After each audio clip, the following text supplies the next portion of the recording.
तमाशा ही बनवा के छोड़ोगे, किसी दिन कुछ वायरल हो गया ना, कहेंगे ये देखो कैसा टीचर। चलो आ जाओ, आज बहुत महत्वपूर्ण विषय पर हम लोग बात करने जा रहे हैं, राष्ट्रवाद का उदय।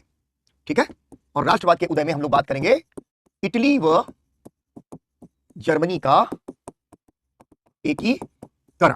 अब देखो, राष्ट्र हमारे लिए क्यों महत्वपूर्ण है भाई? हम सब के सब राष्ट्रवादी है ना, राष्ट्रवादी। राष्ट्रवादी का मतलब है कि हमारा एक राष्ट्र है, और हमारा राष्ट्र क्या है? हमारा राष्ट्र है भारत। ठीक है ना, हमारा राष्ट्र भारत। नेपोलियन के कार्यों को इधर छोड़ो, अभी क्रांति पर आते हैं। नेपोलियन ने क्रांति का विस्तार किया है। नेपोलियन का सीधा कोई प्रभाव भारत पर पड़ता दिखता नहीं है। उसने साम्राज्य बनाया, फ्रांस के लिए बनाया। अगर फ्रांस ने हमको गुलाम बना लिया होता तो अलग बात थी। ठीक है, चलो ये तो करेंगे ही। अब आ जाओ भाई, अब शुरू करते हैं क्लास अपनी। ध्यान दो, तो मैंने क्या कहा? राष्ट्र और राष्ट्रवाद और राष्ट्र राज्य, इन तीन चीजों को हम सबसे पहले समझ लेते हैं। ठीक है, हम कहते हैं हमारा एक राष्ट्र है, फिर हम कहते हैं हम राष्ट्रवादी हैं, तो हमारा एक राष्ट्रवाद भी है, और जब राष्ट्र ही राज्य बन जाता है तो वो राष्ट्र राज्य कहलाने लगता है। इन तीन चीजों को थोड़ा थोड़ा सा समझेंगे और फिर बढ़ेंगे आगे। ये तीन चीजें हैं, राष्ट्र, राष्ट्रवाद, राष्ट्र राज्य। अच्छा, एक सवाल तुमसे पूछे तुम्हारे दिमाग की बत्ती जलाने के लिए, पाकिस्तान क्या है? अब पाकिस्तान एक राष्ट्र राज्य है ना भाई, एक देश बन गया ना, वहां का राज्य है तो राष्ट्र भी है, तो राष्ट्र राज्य है। पाकिस्तानी राष्ट्रवाद भी है, जो भारत को जब गालियां निकालता है ना तो पाकिस्तान का राष्ट्रवाद मजबूत होता है। हम भारत से जो है कश्मीर छीन लेंगे, हम 1000 साल तक कश्मीर के लिए लड़ाई लड़ेंगे, भारत हमारा शत्रु है। ठीक है, तो उनका एक राष्ट्रवाद भी है कि हमें पाकिस्तान को जो है ना आगे ले जाना है, तो भारत को पीछे ले जाना होगा, और वो राष्ट्र भी है। 1947 के पहले पाकिस्तान कहां था? लेकिन पाकिस्तान राष्ट्र राज्य नहीं था 1947 के पहले, लेकिन पाकिस्तान का राष्ट्रवाद था, और इसीलिए पाकिस्तानी राष्ट्र की मांग भी की गई। एक राष्ट्र चाहिए ना, जिन्ना ने क्या कहा कि राष्ट्र चाहिए, है भारत का हिस्सा, यानी राष्ट्र के लिए या राष्ट्र के विचार के लिए जरूरी नहीं है कि सीमा हो, कोई नक्शा हो। राष्ट्रवाद के लिए भी जरूरी नहीं है कि कोई नक्शा हो। नक्शा जरूरी है किसके लिए? राष्ट्र राज्य के लिए। ठीक है ना, तो क्या होता है, ये पूरा का पूरा जो विचार है, ये दोनों क्या है? विचार। ठीक है, इसको ध्यान से समझो तभी आगे बढ़ेंगे।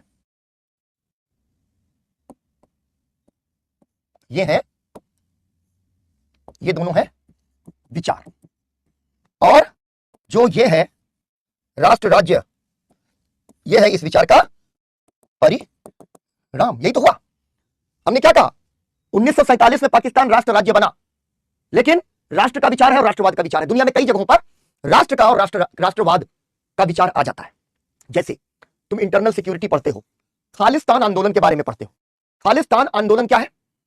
एक सिखों के लिए अलग राष्ट्र की मांग करता है कि भाई हम सिखों का एक अलग राष्ट्र लेंगे, और उनका एक राष्ट्रवाद भी बन जाता है।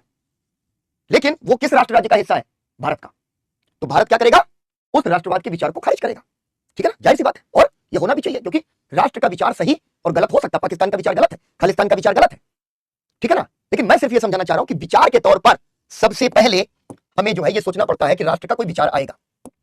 ठीक, और इसी संदर्भ में कुछ एक घटनाएं हैं जो बहुत बड़ा फर्क डालती है, अगर हम विचार के संदर्भ में देखें तो पहले जरा इसको लिखो, 1 मिनट, हेडिंग डालो, राष्ट्रवाद का उदय, इटली और जर्मनी का एकीकरण। ठीक है, इटली और जर्मनी का एकीकरण।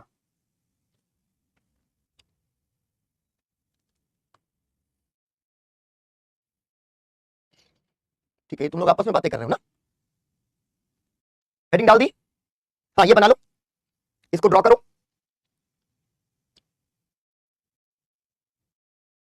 बहुत छोटा सा है, बहुत टाइम नहीं दूंगा इसके लिए, जल्दी जल्दी हाथ चलाना है।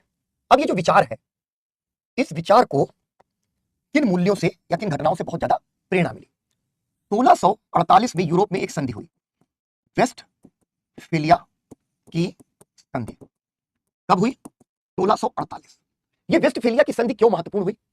पहली बार बहुत से जो राष्ट्र हैं उन्होंने आपस में झगड़ा किया, और झगड़ा करने के बाद वेस्टफेलिया की संधि में उन्होंने कहा कि प्रत्येक राष्ट्र अपनी सीमाओं के भीतर संप्रभु है।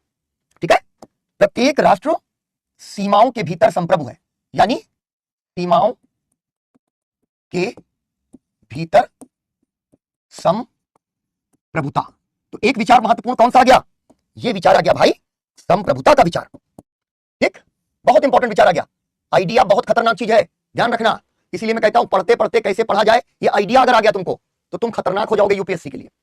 बेटा लिखा हुआ है प्रियंका, राष्ट्रवाद का उदय, इटली व जर्मनी का एकीकरण, और ये बना लो क्या गया, संप्रभुता का विचार आ गया, और ये बहुत बड़ा विचार है, लेकिन बात तो कह दी गई लेकिन उसका कोई ज्यादा फर्क पड़ा नहीं।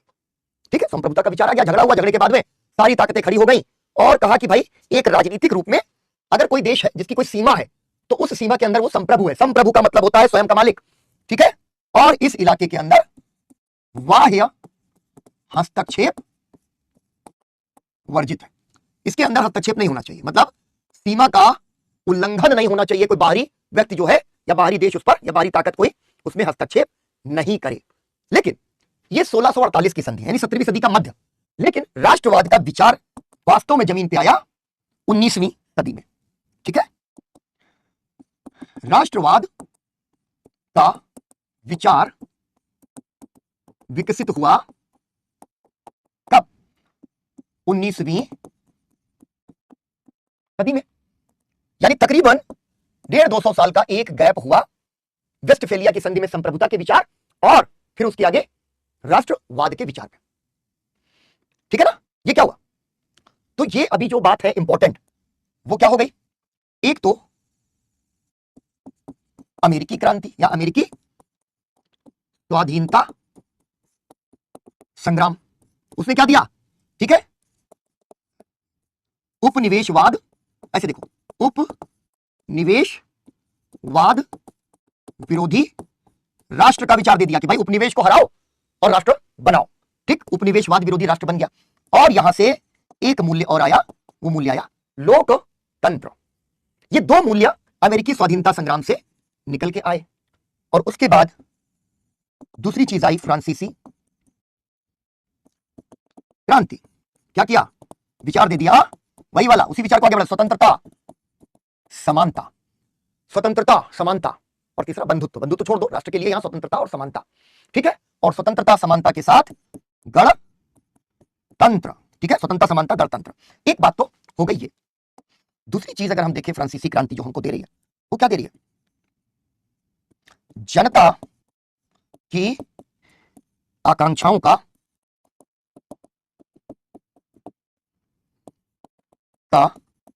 सम्मान, जनता की आकांक्षाओं का सम्मान, यही दो बातें थी जो आ गई। ठीक है, जनता की आकांक्षाओं का यहां पे सम्मान है। ठीक, अब ये देखो जरा तुम लोग ध्यान से इस बात को कि इस विचार के लिए जितने मटेरियल की जरूरत थी वो मटेरियल आ गया। संप्रभुता का विचार आ गया था लेकिन कहीं पड़ा रह गया, जब तक उसमें उपनिवेशवाद विरोधी राष्ट्रवाद नहीं आ गया, लोकतंत्र नहीं आ गया, स्वतंत्रता समानता गणतंत्र नहीं आ गया और जनता की आकांक्षाओं का सम्मान नहीं आ गया, तब तक क्या हुआ कि राष्ट्रवाद मजबूत नहीं हो पाया। ठीक है, राष्ट्रवाद मजबूत नहीं हो पाया। इस पूरे बोर्ड को ऐसे ही उतार लो, इसमें लिखना कुछ नहीं है। ठीक है, ये फ्लो चार्ट जैसा ही है, जहां बहुत जरूरी है वहां पे लिखेंगे। इसको देखो जरा, किसी ने इस संधि को माना नहीं, लेकिन ये इतिहास की पहली संधि थी जिसने ये कहा कि अगर कोई एक राज्य है जिसको वो अपना राष्ट्र मानता है तो उसमें कोई बाहरी ताकत हस्तक्षेप नहीं करेगी।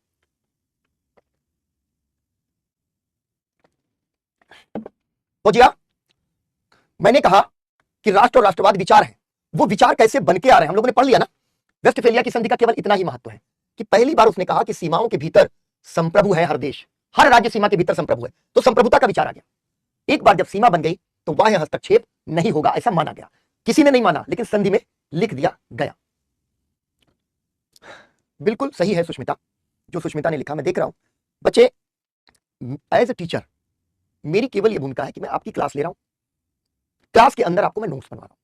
अगर आपको लगता है कि आप सिर्फ यहां पर बैठे रहें, आपके नोट्स कोई टीम से बना देगा, आपको भेज देगा, प्रिंटेड नोट्स मिल जाएंगे, हैंड रिटन नोट्स मिल जाएंगे, आपका काम चल जाएगा। ठीक है ना, मत करो ये। अगर अच्छी प्रिपरेशन करना चाहते हो तो अपने हाथ से, स्वयं सेवा भैया, अपने हाथ चलाना सीखो, यही एग्जामिनेशन में चलेंगे।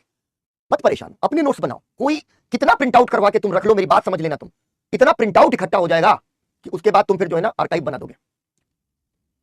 नहीं, राष्ट्रवाद को लेकर, राष्ट्र को लेकर, राष्ट्रवाद का मतलब राष्ट्र को लेकर विवाद नहीं है। राष्ट्रवाद का मतलब है राष्ट्र का विचार। ठीक है, यहां अंडा पहले आया कि मुर्गी पहले आई, राष्ट्र का विचार पहले आया या राष्ट्रवाद पहले आया? ये दोनों एक दूसरे को फीड करते हैं, दोनों एक दूसरे के पूरक है एक प्रकार से। ये लिख लिया ना तुम लोगों ने? आगे बढ़ूं, चलो अब देखो, ये विचार 19वीं सदी में आ रहा है कहां? यूरोप में। 19वीं सदी में यह विचार यूरोप में आ रहा है और यूरोप के अंदर यह राष्ट्र जो बन रहा है कैसे बन रहा है? एक तो इसके 3 बेसिस हो सकते हैं, ठीक है, इसके 3 आधार लिखे, ठीक है। वहां पर राष्ट्र बनने के आधार, आधार से मतलब है कि भाई आप अपने आप को किस आधार पर राष्ट्र मान रहे हैं, ठीक है। यूरोप के कंटेक्स्ट में अगर हम लोग देखें तो एक आधार है, ऐसे बना देता हूं, एक आधार हो सकता है भाषा, भाषा, ठीक है, भाषा हो गई। क्या हो रहा है? ध्यान दो बेटा, भाषा, जैसे भाषा के आधार पर राष्ट्र की पहचान हो जाए, देखो पहचानना पड़ता है। तो भाषा क्या है? जैसे फ्रेंच राष्ट्रवाद, जर्मन राष्ट्रवाद, इटली की भाषा इटालियन राष्ट्रवाद, ठीक है ना। इस तरीके के जो राष्ट्रवाद हैं इनके आधार पर राष्ट्र बन जाते हैं वहां। ये यूरोप में राष्ट्र बनने का एक कसौटी है कि भाषा के आधार पर राष्ट्र बन जाएगा, ठीक।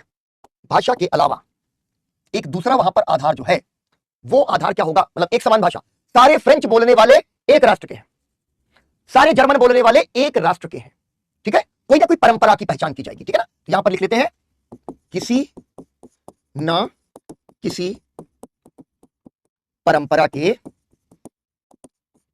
आधार पर, ठीक है, कोई ना कोई परंपरा पहचानेंगे। दूसरी चीज क्या है कि हो सकता है कि धर्म या संप्रदाय के आधार पर राष्ट्र को पहचाना जाए। जैसे ईसाई धर्म की 2 शाखाएं तो आप जानते ही हैं, कैथोलिक फ्रांस और प्रोटेस्टेंट इंग्लैंड। फ्रांस रहा कैथोलिक और इंग्लैंड हो गया प्रोटेस्टेंट। आज भी जिसको तुम लोग कहते हो ना 36 का आंकड़ा, घोड़ा भैंसे का बैर, ठीक है, ये जो जिसको कहते हैं दांत काटी दुश्मनी, एक दूसरे को देखे तो खा जाए। इसके पहले साम्राज्य थे, निभा इसके पहले तो साम्राज्य होते थे, रोमन साम्राज्य, ऑटोमन साम्राज्य बात तक है, ठीक है, बैजेंटिनियन एम्पायर। भारत के अंदर देखो मुगल साम्राज्य, मुगल साम्राज्य के समय भारत राष्ट्र नहीं है, साम्राज्य है, ठीक है। और औरंगजेब ने तो दक्षिण भारत तक बहुत कब्जा किया, लेकिन इसके बावजूद वो पूरा का पूरा राज्य नहीं, ठीक है। तो ये क्या हुआ? दांत काटी दुश्मनी। भारत पाकिस्तान के जो दर्शक हैं, ठीक है, सांस्कृतिक विशिष्टता, परंपरा बिल्कुल चांदनी। भारत पाकिस्तान तो बैठ के मैच देख लेते हैं, लेकिन जहां पर भी इंग्लैंड और फ्रांस का फुटबॉल मैच होता है ना भैया, पुलिस के लिए जो है बहुत मुश्किल होती है। स्टेडियम में टीमें लड़ रही, दर्शक दीर्घा में, स्टेडियम के अंदर दर्शक लड़ रहे, जो दर्शक भीतर नहीं आ पाए बाहर लड़ रहे, गली मोहल्लों में झगड़ा चल रहा। ये बहुत जगहों पर झगड़े चलते हैं। तो धर्म और संप्रदाय के आधार पर देश बन जाएंगे। कभी कभी नस्लीय राष्ट्रवाद भी बन जाता है, वहां पर नस्ल के आधार पर। जैसे आगे चल के हम लोग देखेंगे हिटलर के अधीन जर्मनी, उसने क्या कहा? आर्य सबसे शुद्ध नस्ल है, तो आर्य राष्ट्रवाद, ठीक है, आर्य राष्ट्रवाद। और उसने नस्ल के आधार पर, तो यानी कोई ना कोई परंपरा ढूंढनी पड़ेगी। और ये अच्छी बात है, इसको हम लिख लेते हैं। चांदनी ने जैसा सुझाया ना कि कोई ना कोई सांस्कृतिक, धार्मिक, भाषाई, निर्जातीय पहचान, ये जरूरी है। अगर हम देखें तो कि कोई ना कोई ऐसा आधार ढूंढना पड़ेगा ये यूरोप के अंदर कि जब हम एक राष्ट्र बनेंगे। तो क्या हुआ? 19वीं सदी यूरोप में राष्ट्र बनने के ये आधार हमें दिखाई देते हैं। इसको भी लिख लो। इस फ्लो चार्ट के बाद कुछ और लिखवाने की जरूरत है, क्योंकि सब तो तुमको आता है। नहीं बेटा, मैं अभी एंशिएंट और मिडिवल नहीं पढ़ाता हूं, ठीक है ना। यहां यहूदी अलग नेशन की लगातार मांग कर रहे हैं। अब तो यहूदियों का एक अलग राष्ट्र है, इजराइल। वो सब हम लोग संकटों के बारे में देखेंगे। इसके बाद ना, इसको तुम लोगों ने लिख लिया, यहूदी, बिल्कुल सही, एकदम लिख डाला, डन। अब देखो, इसमें कुछ लिखवाने के लिए अलग से नहीं है, क्योंकि ये जितना हमने किया उतना हमने लिख दिया और तुमने भी उसको लिख लिया। अब आगे बढ़ो। अब देखो, एक यहां पर चीज तुमको समझ लेना, भारत से जोड़ना है। लेकिन क्या अगर हम भारत को इनमें से किसी भी आधार पर देश बनाना चाहें तो क्या हम बना पाएंगे? संभव है? बिल्कुल। ऐसे दिमाग चलाओ तुम लोग। बलूचिस्तान, ठीक है, इजराइल, और राष्ट्रवाद जो जर्मन राष्ट्रवाद हिटलर के अधीन आर्य राष्ट्रवाद है। एंजल सो ना भाई, सोना नहीं है। उठ जाग मुसाफिर भोर भई, अब रैन कहां जो सोवत है, जो जागत है सो पावत है, और जो सोवत है सो खोवत है। अब तो एंजल तुम्हारी नींद जो है तोड़ने के लिए मैंने कविता सुना दी। नहीं कर पाएंगे ना। भाषा, भाषा के आधार पर कितने राष्ट्र बन जाएंगे? हिंदी राष्ट्र है ना, उसके बाद में तुम्हारा मलयाली राष्ट्र, तमिल राष्ट्र, कन्नड़ राष्ट्र, तेलुगु राष्ट्र, मराठी राष्ट्र, गुजराती राष्ट्र, और उसके बाद में पंजाबी राष्ट्र, साउथ के बाद में नॉर्थ ईस्ट में अपने राष्ट्र, बंगाली राष्ट्र, सब राष्ट्र ही राष्ट्र। नहीं कर सकते ना धर्म और संप्रदाय के आधार पर। तो धर्म संप्रदाय के आधार पर दो राष्ट्र तो बन ही सकते थे, जिसमें से एक टुकड़ा बन गया पाकिस्तान, मुसलमानों का देश पाकिस्तान। लेकिन हमने कहा कि नहीं, हम किसी धर्म का देश नहीं बनेंगे। संविधान क्या कहता है कि हम धर्मनिरपेक्ष हैं, धर्मनिरपेक्षता पर, पंथ निरपेक्षता पर विवाद चल रहा है।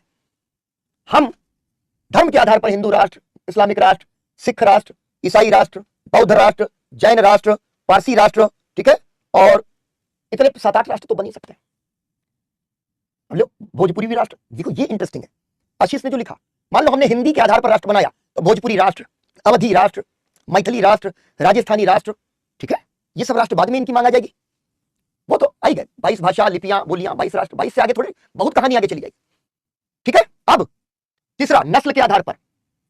भारत में नस्लीय आधार पर देखिए तो इतने बहुविध हैं हम कि एक ही राष्ट्र के अंदर आपको मंगोलाइट्स भी मिल जाएंगे, ठीक है ना, और आपको जो है उसी के साथ साथ में ईरानियन मूल के आर्य भी मिल जाएंगे, द्रविडियंस भी मिल जाएंगे, सबका एक क्लस्टर है। हम नहीं बन सकते। तो यानी एक चीज जो आपको सिखानी है, समझानी है, उसको बस लिख लो, उसको इसके नीचे एक बॉक्स बनाओ, फुल पेज बॉक्स, और लिखो, लिख लो,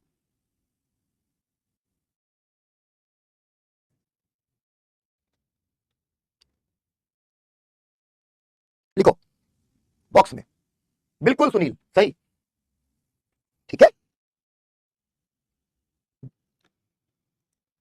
भारतीय राष्ट्रवाद यूरोपीय राष्ट्रवाद से भिन्न है, ठीक है। भारतीय राष्ट्रवाद यूरोपीय राष्ट्रवाद से भिन्न है। यूरोप के विपरीत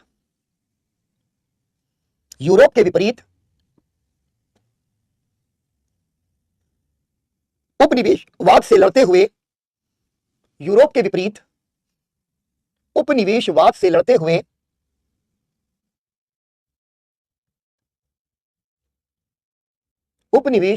हुए भारत ने उपरोक्त पहचानों की बजाय, दीपाली आएगी कहानी हिटलर की, तब हम लोग बात करेंगे बेटा। भारत ने उपनिवेशवाद के खिलाफ लड़ते हुए भारत ने उपरोक्त पहचानों की बजाय आर्थिक राष्ट्रवाद को अपना विचार बनाया। आर्थिक राष्ट्रवाद, ठीक है, विचार बनाया। उपनिवेशवाद ने भारत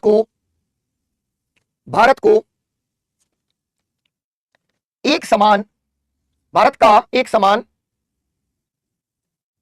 शोषण किया था। इसलिए पूरा देश धीरे धीरे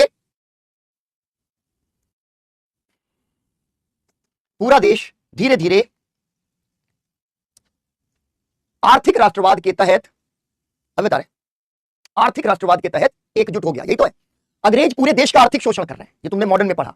शोषण कर रहे हैं तो पूरे देश में एक समान व्यवस्था ला रहे हैं, एक समान प्रशासन, एक समान राजस्व व्यवस्था, एक समान व्यापारिक वाणिज्यिक नीतियां, एक समान न्यायिक व्यवस्था, एक समान प्रशासनिक व्यवस्था, भारत को रेलवे से जोड़ देना, ये कर देना, वो कर देना, पूरा देश जोड़ दिया। पूरे देश के दुख दर्द एक हो गए और सबके सब आ गए कहां? एक झंडे के नीचे, कि अंग्रेजों को लात मार के बाहर भगाना है। ये भारतीय राष्ट्रवाद के आधार बन गए, ठीक है ना। चलो सुनिए, यही होता है आर्थिक राष्ट्रवाद। यानी हमारा राष्ट्रवाद क्या है कि हमारे आर्थिक हित एक है, वरना क्या बात है कि हम लड़ाई लड़ रहे हैं, युद्ध लड़ रहे हैं, तमिलनाडु का आदमी और उत्तर भारत का आदमी एक साथ लड़ाई कर रहा है, कोई बात नहीं, हम साझा हित की बात कर रहे हैं। चलो अब जरा देख लो क्या हुआ यूरोप के अंदर। यूरोप में हमने क्या देखा था?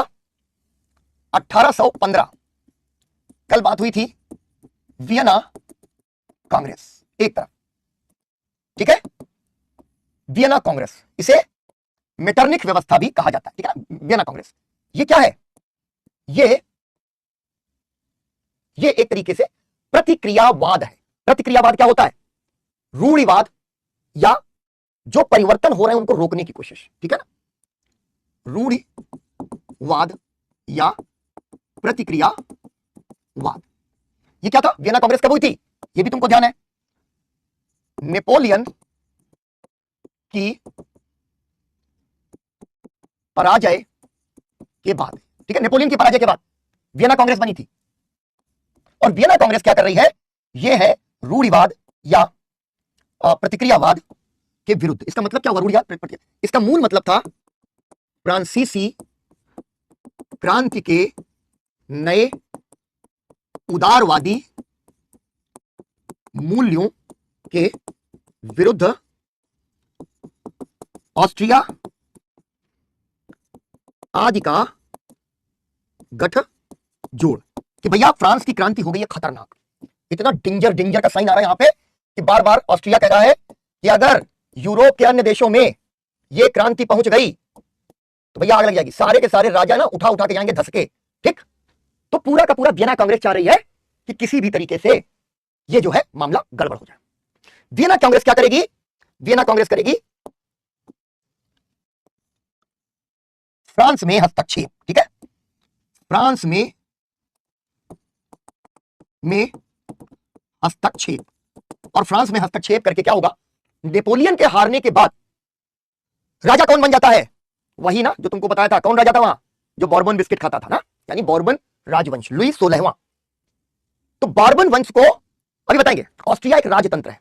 ऑस्ट्रिया एक राजतंत्र है, जैसे फ्रांस है, इंग्लैंड है, वैसे ही ऑस्ट्रिया है। अभी प्रधानमंत्री ऑस्ट्रिया गए थे, ठीक है? तो तुमको ये ध्यान रखना। तो ये फ्रांस में कर रहे हैं हस्तक्षेप। क्या कर रहे हैं? पुराने राजतंत्र की वापसी, पुराने बॉर्बन राजवंश को वापस लाकर राजतंत्र की वापसी। ये बात समझ में आ गई कि ये जो वियना कांग्रेस है ये फ्रांस की क्रांति के जो मूल्य हैं उनके विरुद्ध जो है ऑस्ट्रिया का गठजोड़ है, सब देशों को ले आता है। और बचाना क्या है? राजतंत्र की रक्षा, ठीक है? राजतंत्र की रक्षा। उद्देश्य क्या है? राजतंत्र की रक्षा, फ्रांसीसी क्रांति का दमन। यह उद्देश्य है इसका, ठीक? यह उद्देश्य समझ गए? समझ गए ना? मैटरनिक, बिल्कुल मैटरनिक व्यवस्था भी इसको कहा जाता है। पूरी प्रतिक्रियावादी यह व्यवस्था है। लेकिन यहां क्या हुआ? यहां पर जो क्रांति भटक कर नेपोलियन के समय वापस राजतंत्र की तरफ चली गई थी और नेपोलियन ही एक तरीके से वहां का सम्राट बन गया था, और जिसके बाद वियना कांग्रेस में बॉर्बन वंश को बुलाकर गद्दी दे दी गई थी, तो उससे राजा बन गए किंग चार्ल्स दशम, ठीक है? किंग चार्ल्स 10th, ठीक है? कौन बना राजा यहां पर? चार्ल्स दशम यहां पर शासक बन गए, ठीक है? इसको छोड़ दो, यहां लिखते हैं चार्ल्स दशम, ये बन गए तुम्हारे शासक फ्रांस के अंदर। चार्ल्स दशम शासक बन गए, लेकिन जनता ने इनको स्वीकार नहीं किया और हो गई यहां पर दो क्रांतियां। चार्ल्स दशम ने सोचा कि हम प्रेस की स्वतंत्रता को, ठीक है, प्रेस की स्वतंत्रता को प्रतिबंधित कर देंगे, संसद को भंग कर देंगे, मतदान समाप्त कर देंगे और राजतंत्रात्मक नीतियां बनाएंगे, ठीक है? लेकिन यहां क्या हुआ? चार्ल्स दशम को राजा बनाया, लेकिन जनता तो भैया जब एक बार जाग गई ना तो फिर सोती नहीं है जल्दी। फ्रांस में हो गई 1830 की क्रांति, फिर से क्रांति हो गई। ये क्रांति रुक नहीं रही है। और यहां आपको केवल एक ही बात ध्यान रखनी है कि चार्ल्स दशम को भागना पड़ा। राजा जो है ना, हमारे यहां जो भाषा में तुम लोग अवधी और राजस्थानी कह रहे हो, हमारी भाषा में जब कोई घबरा के जान बचाने के लिए भागता है तो कहा जाता है बदबद बदबद भागा। तो राजा यहां पर बदबद बदबद भाग रहा है भैया, चार्ल्स दशम को भागना पड़ा। और राजा जानते हो, लुई फिलिप को राजा बना दिया उन्होंने। लुई फिलिप राजा बना, राजा को स्वीकार कर लिया। लेकिन यहां पर इसने एक बार फिर से क्या किया? संवैधानिक राजतंत्र की घोषणा कि हम वापस नहीं जाने देंगे। राजा संवैधानिक राजतंत्र की वापसी, यानी जनता अब इतनी ताकतवर तो भैया हो गई है कि अगर आप क्रांति के मूल्यों को बर्बाद करने का काम करेंगे तो जनता आपको दौड़ा के मारेगी। तो 1830 की क्रांति हो गई, ठीक है, 1803 की।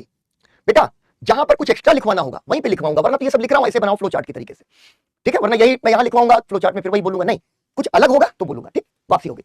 तो क्या हुआ, एक बार ये लगा कि भाई जो यूरोप के अंदर जो उदारवाद है उसकी कमान अब जनता ने संभाल ली है, जनता ने उसकी कमान संभाल ली, ठीक है। अब क्या हुआ, वहां पर फिर वही हो गया, लुई फिलिप का जो शासन है, लुई फिलिप का शासन, उस शासन के अंदर मध्य वर्ग की चिंता ज्यादा रही, ठीक है, मध्य वर्ग की चिंता ज्यादा हो गई और श्रमिक उपेक्षित हो गए।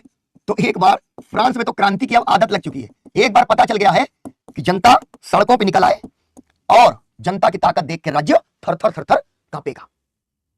पहले भी क्या हुआ था, संवैधानिक राजतंत्र बना और संवैधानिक राजतंत्र के बाद गणतंत्र बना। यहां क्या हुआ, 1848 की क्रांति, लुई फिलिप को गद्दी से हटाकर फ्रांस गणतंत्र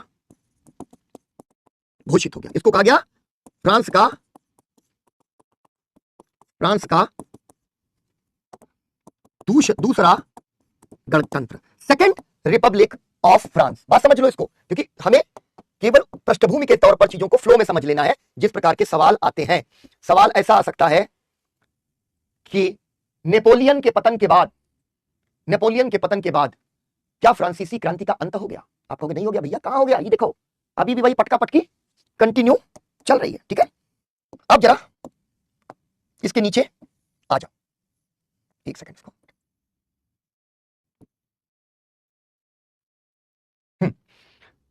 इसको जरा बोर्ड पे लिख डालो, फिर इसके लिए इतना ही काफी है हमें, इससे ज्यादा बिल्कुल भी नहीं काफी है, ठीक है। अब जरा लिखना शुरू करो, एक एक पॉइंट लिख लो फिर आगे बढ़े, और नीचे इसके तुम एक वो पॉइंटर बनाना, बुलेट पॉइंट लिखो। 1830 की क्रांति, 1830 की क्रांति, ब्रैकेट में लिखना जुलाई क्रांति, इसको जुलाई क्रांति कहते हैं। 1800 ये ड्रॉ कर लिया है ना, ये हो गया है, इसके बाद लिखना है नीचे पॉइंटर में 1830 की क्रांति ब्रैकेट में जुलाई क्रांति, और 1848 की क्रांति ब्रैकेट में फरवरी क्रांति। ने स्पष्ट कर दिया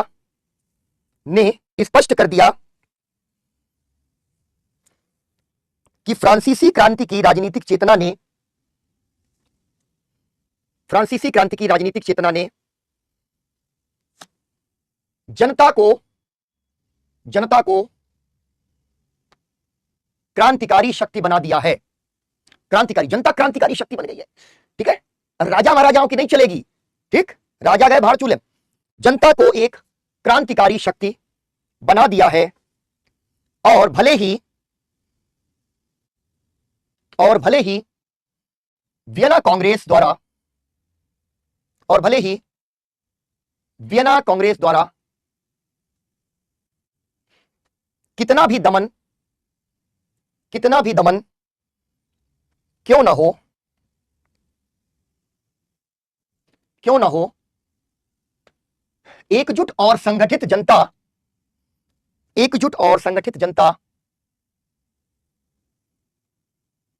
राजतंत्र और तानाशाही को उखाड़ सकती है। राजतंत्र और तानाशाही को उखाड़ सकती है। अगला पॉइंट लिखो, इटली, जर्मनी,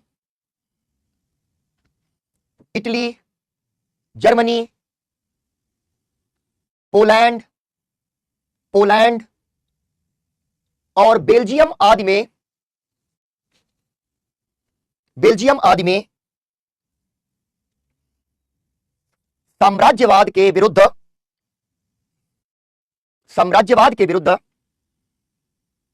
राष्ट्रीय आंदोलन तेज हुए।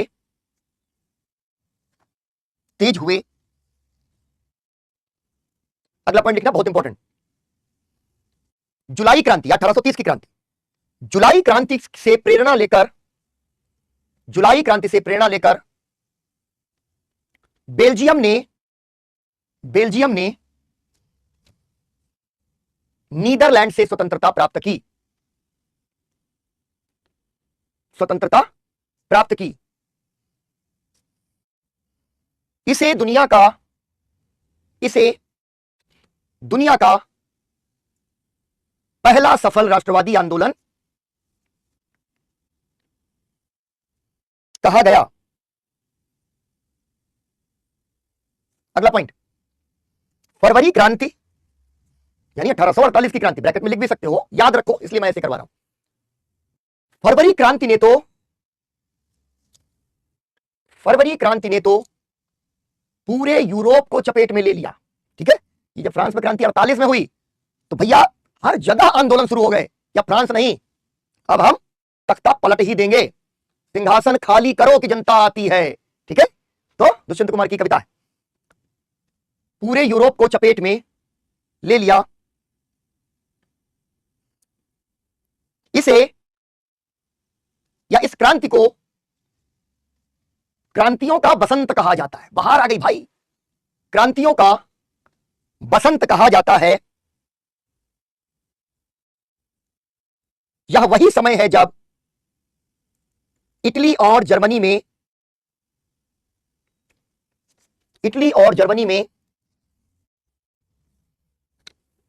राष्ट्रवादी आंदोलन बहुत तीव्र हो गए।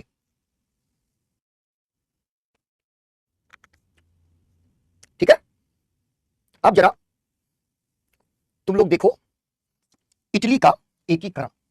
इटली जो है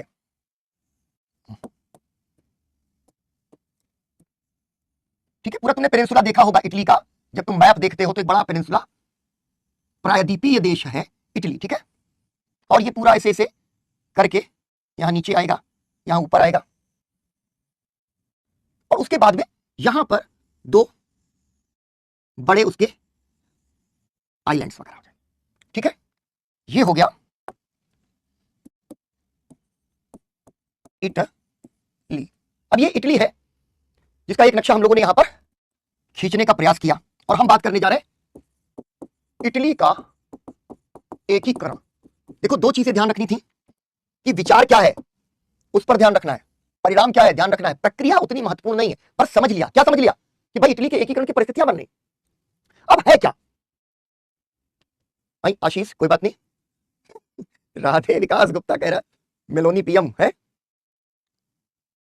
किरण टाइम मतलब अच्छा, नक्शा बढ़िया बन गया। इटली यूरोप कंटिनेंट में है, बिल्कुल है, मेलोनी जी का देश, सबको मेलोनी जी याद आ गई। ठीक है, तो अभी इटली है, इटली में तुम सबको मेलोनी जी याद आ रही है। ठीक है ना, मेलोनी जी याद आ रही। अब यहां पर एक जो देश है हिस्सा है, मतलब ये पूरा जैसे दुनिया के बाकी देशों में हुआ वैसे ही एक समय में क्या हुआ कि रोमन साम्राज्य जिसका केंद्र जो है रोम था, उसका पतन हो गया। और जब पतन हुआ तो ये टुकड़ों में बट गया, छोटे छोटे तमाम टुकड़ों में बट गया पूरा का पूरा इटली। और उसी में एक जो राज्य था वो था पीडमोंट। ये राज्य बहुत से राज्यों में से एक राज्य है। ठीक है, पीडमोंट। ठीक, पीडमोंट एक राजतंत्र है, ये भी एक राजतंत्र है। छोटे छोटे टुकड़ों में ये पूरा का पूरा देश बुरी तरीके से बटा हुआ है, अलग अलग इसके इलाके हैं। ठीक है, अलग अलग इलाके हैं।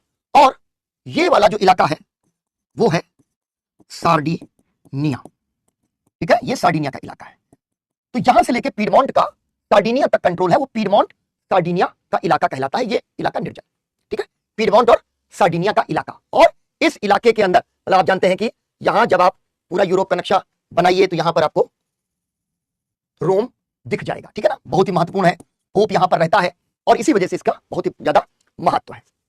यहां नीचे थोड़ा सा इसको छोटा करते हैं, यहां पे एक इलाका है, थोड़ा सा और इधर ही है। ठीक, ये है इलाका, इसको कहते हैं सिसिली। तो कहने का मतलब है कि ये एक डिवाइडेड स्टेट है, बुरी तरीके से एक विभाजित राज्य है। लेकिन इस राज्य में एक बहुत बड़ा हो गया कांड। कांड क्या हुआ, नेपोलियन ने किया फ्रांस के साम्राज्य का विस्तार। ठीक है, नेपोलियन क्या करता है, फ्रांसीसी साम्राज्य का विस्तार। नेपोलियन द्वारा फ्रांसीसी साम्राज्य का विस्तार होता है। और ये जो फ्रांसीसी साम्राज्य है उसका विस्तार होते होते क्या होगा, धीरे धीरे धीरे धीरे ये सारे के सारे जो इलाके हैं वो नेपोलियन अपने राज्य में मिला लेगा। ठीक है ना, नेपोलियन द्वारा साम्राज्य का हो जाएगा विस्तार। तो इससे क्या हुआ, इस पूरी प्रक्रिया में इटली का राजनीतिक एकीकरण हो गया। भैया एक ही साम्राज्य के अधीन सबके सब आ गए, छोटे छोटे राज्यों में खत्म। उसी के बाद पीडमोंट सार्डिनिया उभरेगा।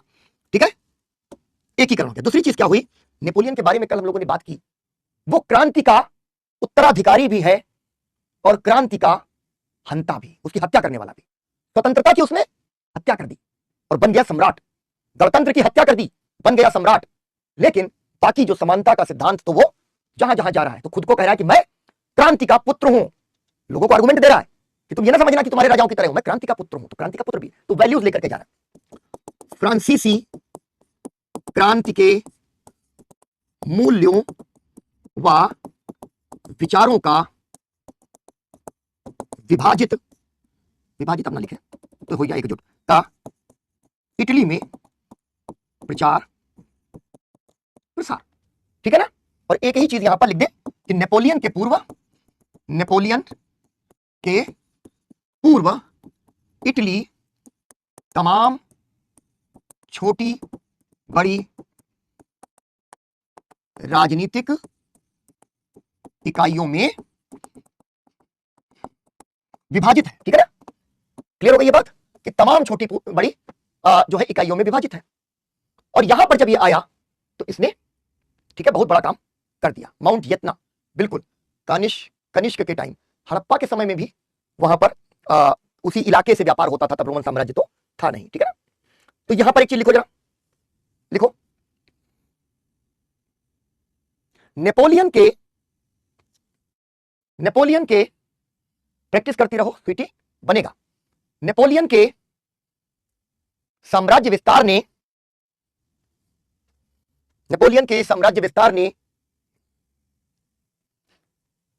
तमाम छोटी बड़ी इकाइयों में विभाजित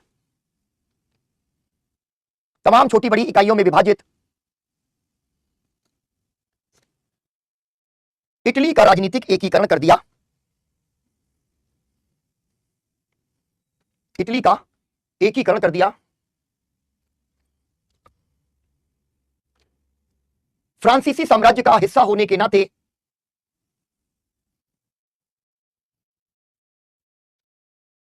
नेपोलियन ने यहां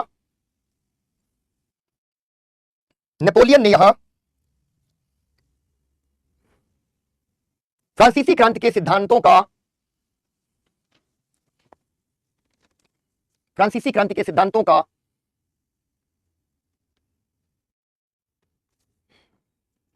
फ्रांसीसी साम्राज्य का हिस्सा होने के नाते नेपोलियन ने यहां फ्रांसीसी क्रांति के विचारों का प्रचार प्रसार किया। नेक्स्ट पॉइंट लिखना, 1815 की वियना कांग्रेस के बाद 1815 की वियना कांग्रेस के बाद इटली को ऑस्ट्रिया के अधीन कर दिया गया।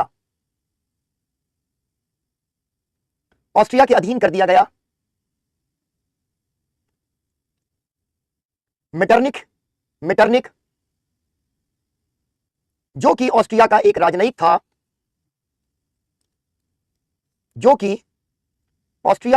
राजनयिक था,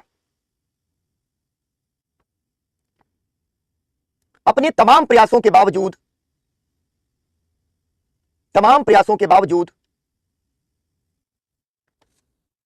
पीडमोंट सार्डिनिया, कहानी यही है, पीडमोंट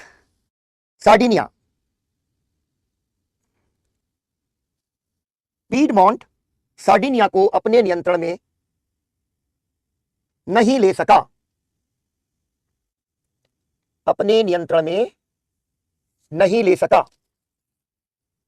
ठीक, नहीं ले सका। ठीक है, अब जैसे तुम देखो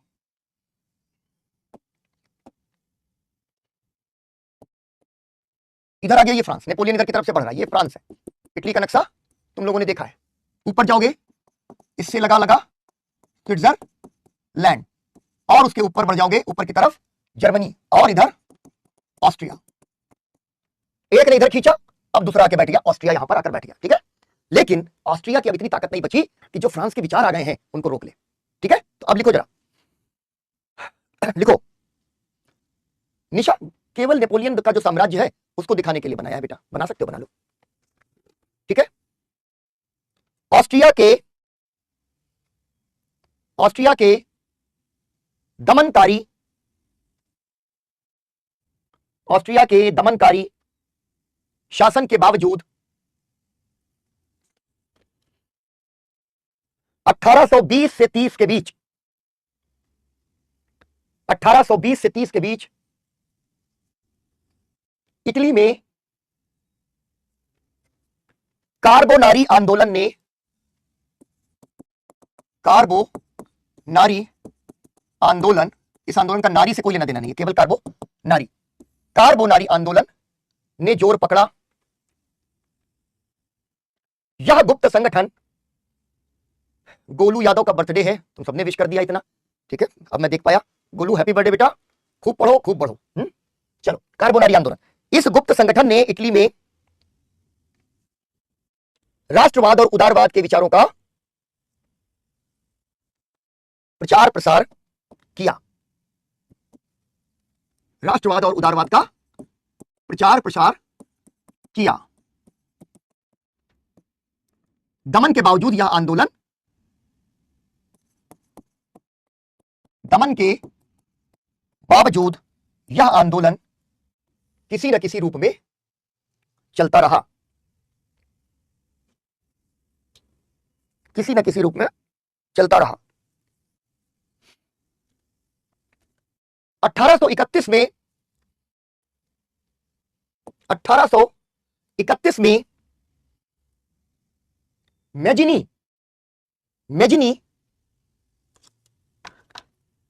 ने यंग इटली नामक संगठन बनाया,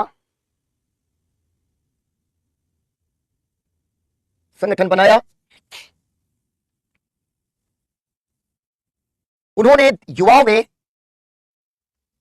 राष्ट्रवाद की भावना जगाई, और इटली को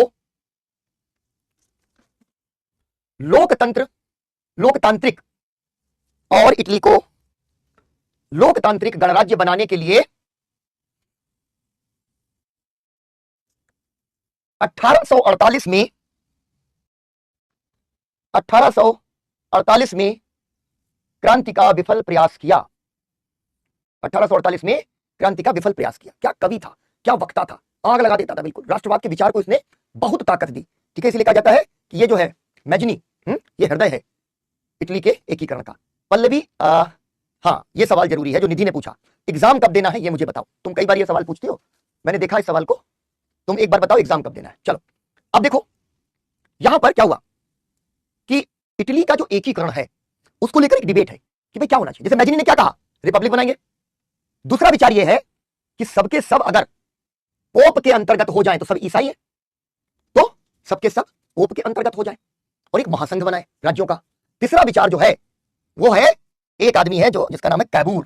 ठीक है, कैबूर, ये जो पीरवांट सार्डिनिया है यहीं पे बैठा हुआ है कैबूर। ठीक,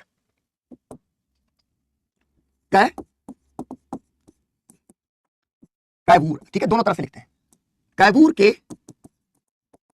नेतृत्व में एकीकरण।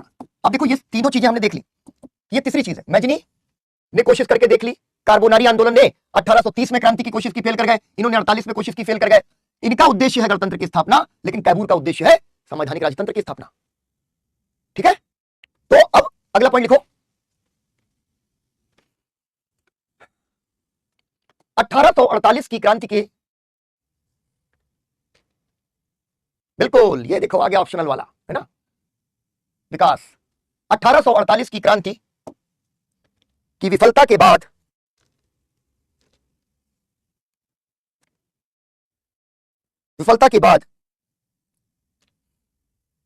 मैजिनी का लोकतांत्रिक गणराज्य का विचार लोकतांत्रिक गणराज्य का विचार, ठीक है, का विचार तथा पोप के अंतर्गत राज्यों के महासंघ का विचार, पोप के अंतर्गत राज्यों के महासंघ का विचार कमजोर पड़ गए, कमजोर पड़ गए, पूर्णविराम। इटली के एकीकरण का, इटली के एकीकरण का अब एक ही केंद्र था, केंद्र था, हाइफन लगाना, लिखो पीडमोंट सार्डिनिया, पीडमोंट सार्डिनिया और कैबूर के नेतृत्व में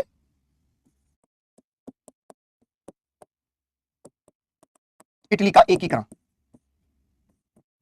अब देखो ये आदमी है बहुत तगड़ा, राजा का कट्टर समर्थक है और है प्राइम मिनिस्टर, अलग अलग पोजीशंस में रहता है। ये जैसे ना कागज पे जैसे नक्शा खींच दिया जाता है, ये कहता है 4 उद्देश्य। पहला, सबसे बड़ा क्या है, ऑस्ट्रिया ने इटली को अपने अधीन ले लिया ना, ऑस्ट्रिया से मुक्ति, ऑस्ट्रिया से किसी तरीके से इटली को मुक्त करवाना पड़ेगा। और इस बीच में वो कहता है कि पीडमोंट को, पीडमोंट को, पीडमोंट को एकीकरण का केंद्र बनाना दूसरा उसका उद्देश्य है। तीसरी चीज कहता है कि जब तक पीडमोंट सार्डिनिया आंतरिक सुधार नहीं करेगा, जब तक पीडमोंट सार्डिनिया आंतरिक सुधार नहीं करेगा, तब तक एकीकरण नहीं हो सकता। उसमें वो संविधान भी चाहिए, संवैधानिक राजतंत्र, हमारा राजा बहुत बढ़िया है, संविधान के हिसाब से चलता है, ठीक है। तो आंतरिक सुधार पर जोर है इसका कि बहुत तेजी से हमें आंतरिक सुधार करना पड़ेगा। और चौथा, इटली की समस्या का अंतरराष्ट्रीयकरण, इटली की समस्या का अंतरराष्ट्रीयकरण। यह कहता है इटली को अब इस मुद्दे को लेके अंतरराष्ट्रीय जगत में हल्ला मचाना चाहिए। और उस समय अंतरराष्ट्रीय जगत का मतलब यूरोप था, कोई अंतरराष्ट्रीय संस्था तो है नहीं कि यूनाइटेड नेशंस में लेके चले जाएंगे। तो 4 सूत्री रणनीति बना रहे हैं, इसको जरा ड्रॉ करो, इसको ड्रॉ कर लो।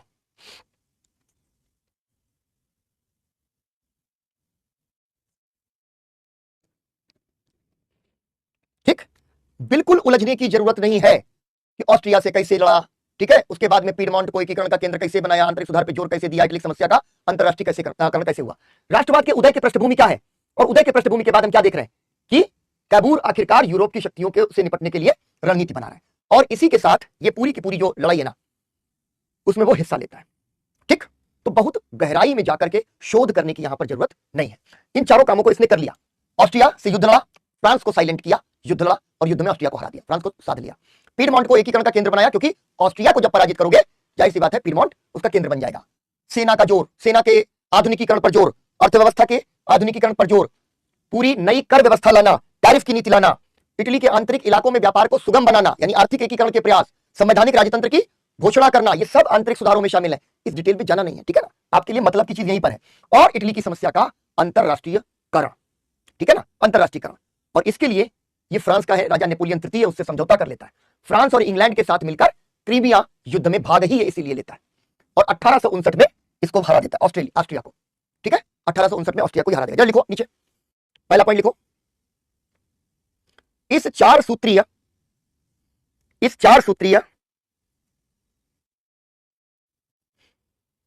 रणनीति के तहत कैबूर ने 1859 में 1859 में ऑस्ट्रिया की पराजय के साथ ही, ठीक है, पराजय के साथ ही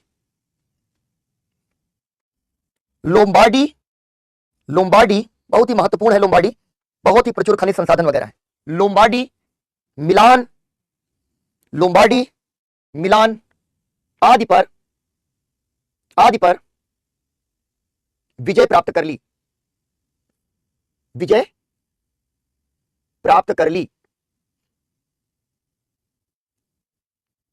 ऐसा करने के लिए उसने फ्रांस को तटस्थ रखने की नीति अपनाई, क्योंकि तुम लोग देख रहे हो ना, फ्रांस एकदम खोपड़ी पे बैठा है, ठीक है, खोपड़ी पे बैठा है, और इसलिए फ्रांस को शांत रखना जरूरी है। एक समय में दो दुश्मन से नहीं लड़ना चाहिए। एक तरफ ऑस्ट्रिया से लड़ रहे हो तो इसको शांत कर लो, इसको शांत उसने कर लिया, ठीक है। तो क्या लिखा तुमने?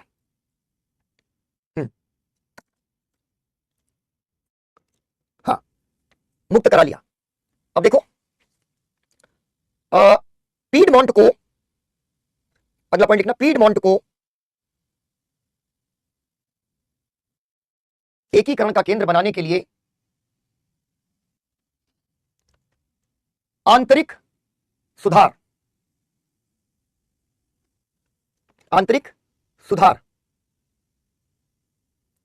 पर उसने जोर दिया। ब्रैकेट में लिखो, संवैधानिक राजतंत्र की स्थापना, संवैधानिक राजतंत्र की स्थापना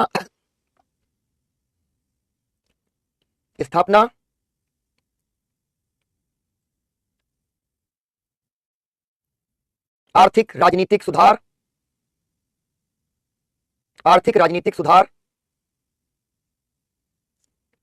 शैक्षणिक सैनिक एवं न्यायिक व्यवस्था में परिवर्तन,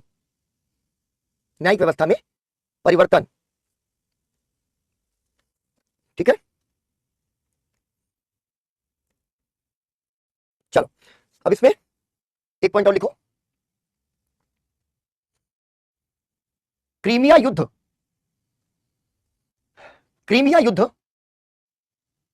1854-56, एक सेकंड बताते हैं पल्लवी, में ब्रिटेन और फ्रांस के साथ मिलकर रूस के विरुद्ध युद्ध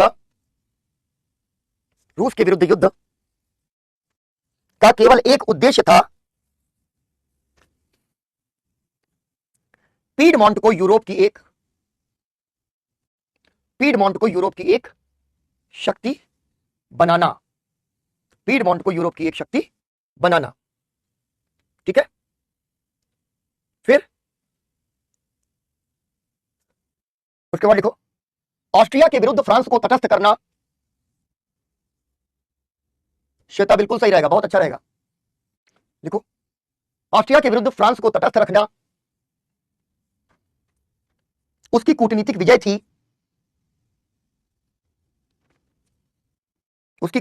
थी,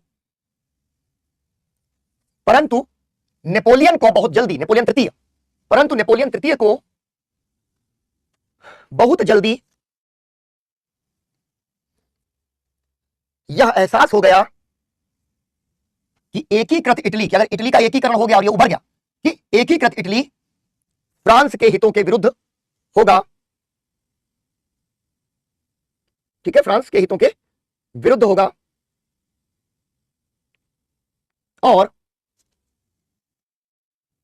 फ्रांस एवं ऑस्ट्रिया विला फ्रांका की संधि में एक हो गए। विला फ्रांका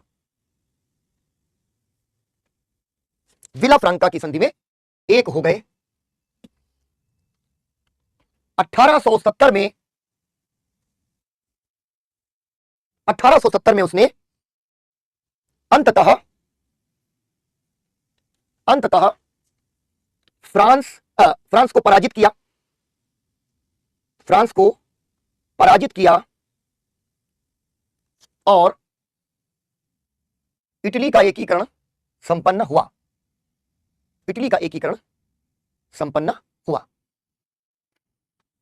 चलो, गैरीबाल्डी कर ले, फिर 5 मिनट तुम लोगों से बात करते हैं, फिर बढ़ेंगे आगे, ठीक है ना। लिखो जरा, एक अगला पॉइंट लिख लो इसी में, एकीकरण की प्रक्रिया में। इटली के एकीकरण का एक और नायक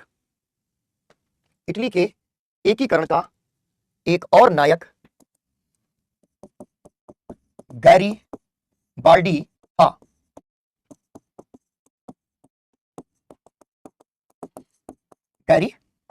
था। ठीक है। गैरिबाल्डी था। कहा जाता है कि मैजनी, कहा जाता है कि मैजनी इटली के एकीकरण का हृदय, काबूर उसका मस्तिष्क और गैरिबाल्डी भुजाएं थी। ठीक है ना, गैरिबाल्डी भुजाएं थी। ठीक है, लिखो। गैरिबाल्डी ने दक्षिणी इटली के नेपल्स और सिसिली में, दक्षिणी इटली के नेपल्स और सिसिली में रेड शर्ट्स नामक अपने अनुयायियों के साथ अभियान चलाया और उन पर विजय प्राप्त की।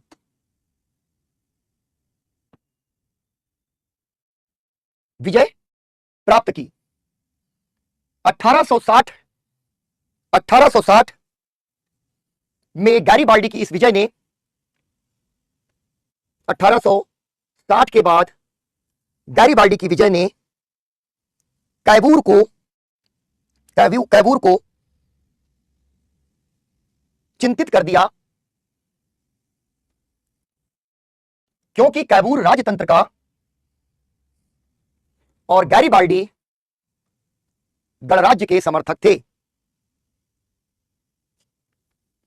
ठीक है, इसलिए कैबूर ने पीडमोंट के राजा विक्टर इमैनुअल द्वितीय, रेड शर्ट्स, यस वहां भी रेड शर्ट्स हैं, बहुत प्रभावित किया है इसके आंदोलन ने। रेड शर्ट्स, भारत में भी रेड शर्ट्स हैं, दुनिया के तमाम क्रांतिकारी आंदोलनों में रेड शर्ट्स हैं। Young Italy, young India, young Turk, young Bengal, हर जगह मैजनी का प्रभाव आपको स्वतंत्रता आंदोलन पे दिखेगा। ठीक है, विक्टर इमैनुअल द्वितीय को दक्षिणी इटली भेजा। अब यहां पर युद्ध हो सकता था, लेकिन गैरिबाल्डी देशभक्त है, उसका एक ही उद्देश्य है, एकीकरण। दक्षिण इटली भेजा। गैरिबाल्डी ने गृह युद्ध का रास्ता न अपनाकर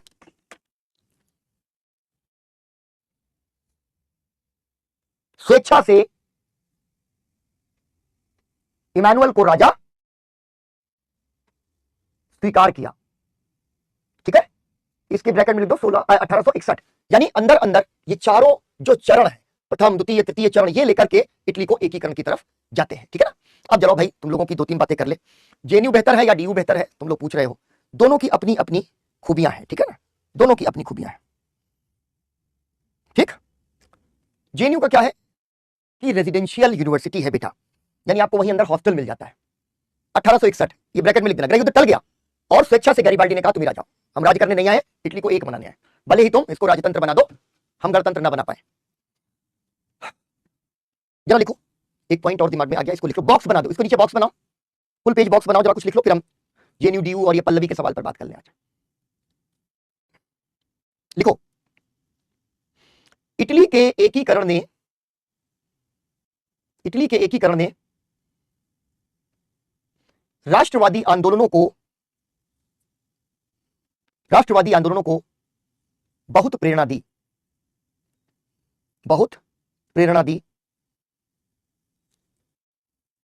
उसने यह सिद्ध किया कि यूरोप से निकले आधुनिक विचार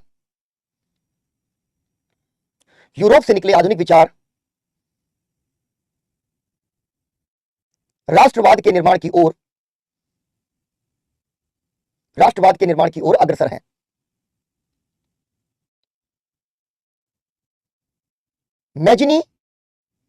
मैजनी का नाम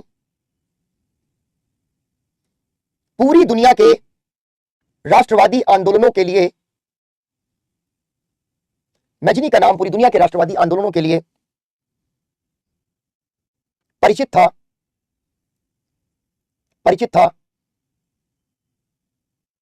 भारत में यंग इटली की तर्ज पर भारत में यंग इटली की तर्ज पर young Bengal movement, young India समाचार पत्र बने और तुर्की में यंग तुर्क या युवा तुर्क आंदोलन के नाम से क्रांति हुई। आंदोलन के नाम से क्रांति हुई।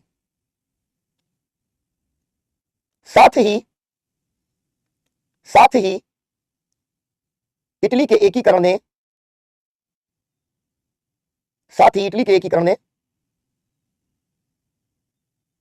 तमाम विचारों के बीच समन्वय का मार्ग भी प्रशस्त किया। ब्रैकेट में लिख दो काबूर गैरिबाल्डी प्रकरण। ठीक है, काबूर और गैरिबाल्डी प्रकरण, बॉक्स को कर दो बंद। अब देखो भाई, डीयू जेएनयू दोनों की अपनी अपनी खासियतें हैं। जेएनयू एक रेजिडेंशियल कैंपस है, तुमको एडमिशन मिल गया तो हॉस्टल मिल जाएगा। ठीक है, हॉस्टल मिलेगा, एक बड़ा सुंदर सा कैंपस है, क्लोज्ड कैंपस है। आप अंदर मार्केट भी है, आपके डिपार्टमेंट भी हैं, हॉस्टल्स भी हैं, टीचर्स के रेजिडेंशियल हाउसेज हैं, और तुम्हारे एम्प्लॉयज भी वहीं रहते हैं। बड़ा लाइवली किस्म का एक कैंपस मिल जाता है। जंगल है, पूरा जंगल है, गुफाएं हैं, पहाड़ियां हैं, सब कुछ है जेएनयू में। लेकिन सबसे बड़ी बात है कि जेएनयू का एक नाम बड़ा है और वहां की पढ़ाई का स्तर बहुत अलग है एमए के लिए। डीयू की प्रॉब्लम यह है कि डीयू के कॉलेजेस में एमए नहीं है। डीयू का एमए डिपार्टमेंट में होता है। ठीक है ना, ये होता है सारे बच्चे डिपार्टमेंट में जाते हैं और डिपार्टमेंट में उनकी पढ़ाई होती है। तो बड़ी ही मतलब एडहॉक किस्म की पढ़ाई होती है एमए की दिल्ली यूनिवर्सिटी में। तो एमए करना, ग्रेजुएशन करना, मैं कहूंगा डीयू जाओ, जेएनयू में है भी नहीं। Thank you Anu, thank you Amisha. तो क्या हुआ कि डीयू में पोस्ट ग्रेजुएशन, मैं कहूंगा कि दोनों विकल्प रखो। जेएनयू में एडमिशन मिलना थोड़ा कठिन है, तो जेएनयू में नहीं मिलेगा, हम डीयू में एमए करेंगे।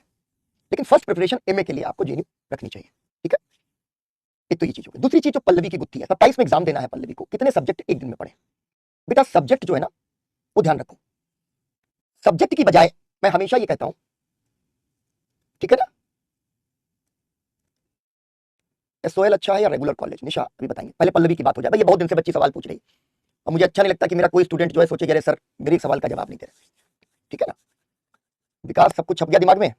तो अभी मैं क्या कह रहा हूं आपको, पल्लवी 27 में एग्जाम देना है बेटा। आ गए हो जुलाई 25 में, 26 और फिर 27, 2 साल आपके पास में है। सब्जेक्ट ना देखो, तुम देखो जीएस, जनरल स्टडीज और ऑप्शनल। ठीक है, इन दो में इसको विभाजित कर लो और फिर तुमको जनरल स्टडीज में विभाजन करने पड़ सकते हैं। फिल्म्स के लिहाज से तुम्हें सीसेट भी पढ़ना होता है। हिंदी माध्यम के बच्चे और खासतौर पर नॉन साइंस बैकग्राउंड के जो बच्चे हैं उन बच्चों को ये चैलेंज बहुत ज्यादा आता है। ठीक है ना, थैंक यू अनामिका। तो ये क्या होता है बच्चे कि ये जो चीज है कि आप सीसेट की चिंता जरूर करें, इग्नोर मत करें। बहुत अच्छा कंपटीशन देने वाले बच्चे सीसेट का क्वालिफाई नहीं कर पाते। तो अभी ध्यान रखना है तुम्हें कि तुम्हें सीसेट की अलग, मैं ऐसे तुमको इसी पे समझा दूं भाई। ठीक है, जल्दी से तुमको बता दूं कि क्या ध्यान रखो। तुम अपनी पूरी तैयारी को बांटो जीएस और ऑप्शनल में। ऑप्शनल में तो एक ही सब्जेक्ट होगा, कोई दिक्कत ही नहीं है। लेकिन जीएस में बहुत सारे सब्जेक्ट्स हैं और जीएस में अगर हम देखें तो जीएस पेपर 1 और जीएस पेपर 2 है। यानी एक चुनौती तुम्हारी बहुत बड़ी सीसेट की है। मैं हमेशा कहता हूं ध्यान रखना, सीसेट तुमको निकालना है। क्यों? क्योंकि क्वालिफाइंग, ठीक है, क्वालिफाइंग है। उसको नहीं निकाल पाओगे बच्चे तो ये कॉपी जची ही नहीं रही तुम्हारी। इसलिए सीसेट पे बहुत ध्यान दो, बहुत बच्चे फेल हो रहे हैं। ठीक, सीसेट की तैयारी के लिए तुम्हें रोजाना, अगर तुमको जरूरत लग रही है, बहुत अच्छा है तुम्हारा सीसेट, कोई दिक्कत नहीं। लेकिन अगर नहीं हो कॉन्फिडेंट, इसके लिए जरूर तुम्हें पैरेलल तैयारी करनी चाहिए, जितनी अच्छी कर लो। 2 साल है तुम्हारे पास तो कम समय दो, लेकिन ठीक है ना,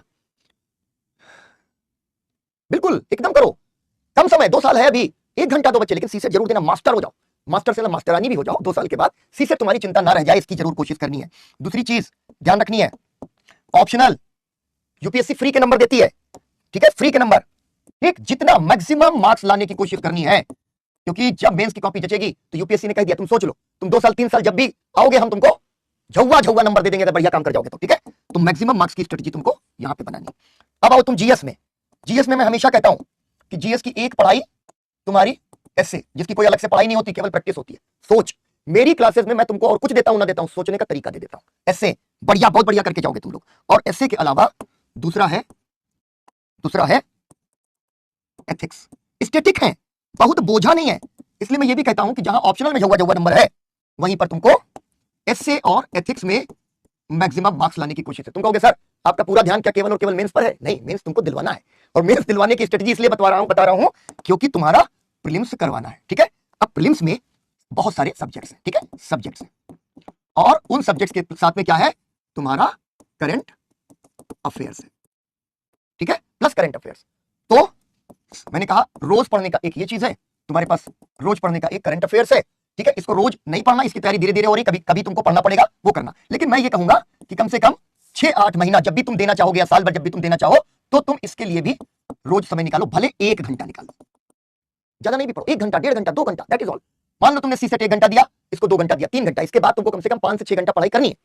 और पढ़ाई में मैं तुमको सच बताऊं तो तुम्हारे कोचिंग टाइम को इंक्लूड नहीं करता हूं, मैं कहता हूं जब तुम पढ़ लेते हो उसके बाद का जो टाइम है, ठीक है, वो तुमको दिमाग में रखना चाहिए। तो तुम्हारी गुत्थी बेटा जाके सुलझती है कहां पर, कि तुम्हें सब्जेक्ट कितने पढ़ने हैं, इसकी एक ही गुत्थी बचती है। सी सेट रोज पढ़ना, करंट अफेयर्स तुमको पढ़ना ही पढ़ना, ठीक है, और ऑप्शनल अगर तुमने चुन लिया है तो एक बार तैयारी कर डालो, सबसे बढ़िया। तो तुमको ऑप्शनल रोज पढ़ना ही पढ़ना, 2 साल नहीं, 6 महीना, 8 महीना, 10 महीना, जितना समय तुमको लगे, अच्छे से प्रैक्टिस करके रख लो, रिवीजन करना। बाकी जो समय बचता है उस समय को तुम जीएस के लिए दो। ये तो 3-4 महीना, 6 महीने खेले से ज्यादा का खेल नहीं है, ठीक है, आराम से प्रैक्टिस वगैरह कर लो, पढ़ाई कर लो, यहां पे तुमको चिंता करनी है। तो तुम समय निर्धारित करो, सब्जेक्ट निर्धारित मत करो, ठीक है। इसके लिए क्या करना है, समय निर्धारित करना है, ठीक है ना, कि हम इतने से इतने के बीच में जीएस पढ़ेंगे, और उस समय के बीच में हमारा तुम 3 घंटा रख रहे हो, 4 घंटा रख रहे हो, 4 घंटा एक सब्जेक्ट पढ़ते पढ़ते ऊब सकते हो।